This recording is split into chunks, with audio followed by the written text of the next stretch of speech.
سوال یہ ہوتا ہے کہ یہ جھگڑا ہے کہ بھائی اللہ کے بندوں کے پاس جا کر دعا کیوں مانگتے ہو؟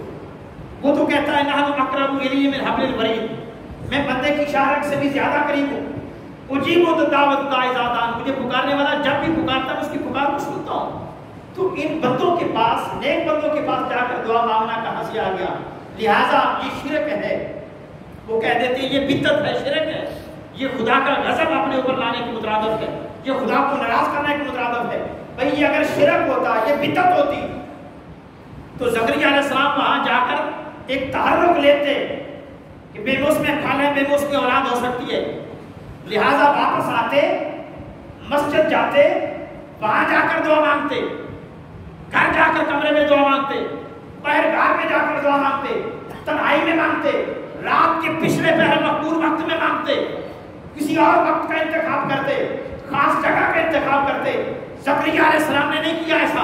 ہنالک دعا زکریا، قرآن نے کہا زکریا نے وہی دعا کی جہاں مریم تھی، وہی دعا کی جہاں مریم تھی۔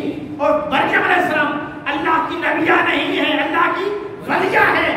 نبی نے اللہ کے ولی کے پاس کھڑے ہو کر جو دعا کی ہے یہ ثابت کر دیا کہ ولیوں کے پاس دعا کرنا شرک نہیں، نبیوں کی سنت ہے، نبیوں کی سنت ہے۔ اور اگر آپ کہیں کہ یہ تو معمولی بات تھی، کر لی سو وہی کر لی، الگ کر لے، تو یہ کیا معنی رکھتا ہے؟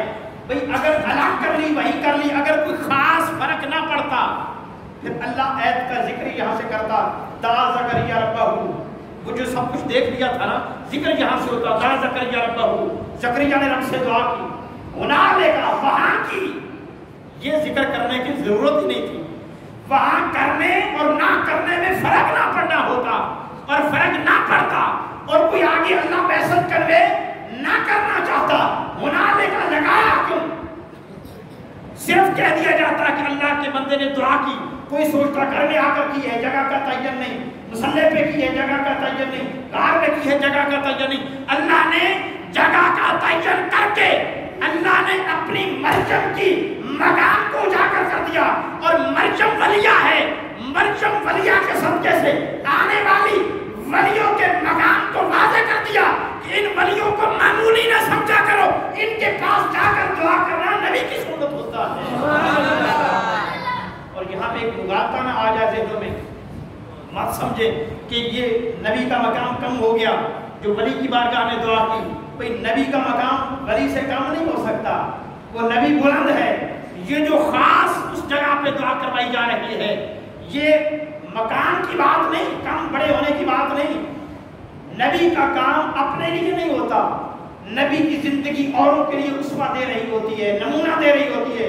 زکریا علیہ السلام سے جو دعا کروائی وہاں، یہ نمونہ دینا تھا آنے والوں کو، ایک جھگڑے کا خاتمہ کرنا تھا، لوگوں کے ذہنوں کو کلیئر کرنا تھا کہ ولیوں کی صحبت میں جانا اور ان کے پاس جا کر خدا سے دعا مانگنا یہ شرک و بدعت نہیں، یہ نبی سے کروا کر بتا دیا کہ یہ شریعت ہے اور نبیوں کی سنت ہے۔ لہذا اللہ فرماتا ہے کہ ان الذین آمنوا وعملوا الصالحات یجعل الرحمن ودا، جو لوگ ایمان لائے، نیک عمل کیے، ولی بنے، اللہ ان کی محبت اپنے بندوں کے دلوں میں ڈال دیتا ہے۔ جس کے دل میں اللہ کے بندے کی محبت نہیں، وہ اپنے ایمان کی فکر کرے، فکر کرے خدا کی قسم اپنے ایمان کی کہ اللہ کے کسی بندے سے اس کو محبت ہی نہیں ہے، وہ ہر کسی کے کیڑے ہی نکالتا رہتا ہے، کسی نیک بندے سے اس کو رغبت شغف شاغف ہی نہیں ہے، وہ اپنے ایمان کی فکر کرے۔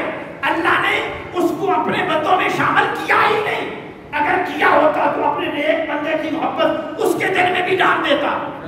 لہذا اگر کسی کے دل میں اللہ کے نیک بندے کی محبت ہے، اسے اپنے ایمان پر فخر کرنا چاہیے، اسے اپنے مقدر پر فخر کرنا چاہیے کہ یہ اللہ نے ڈالی ہے، یہ ہوتی نہیں، یہ ڈالی جاتی ہے۔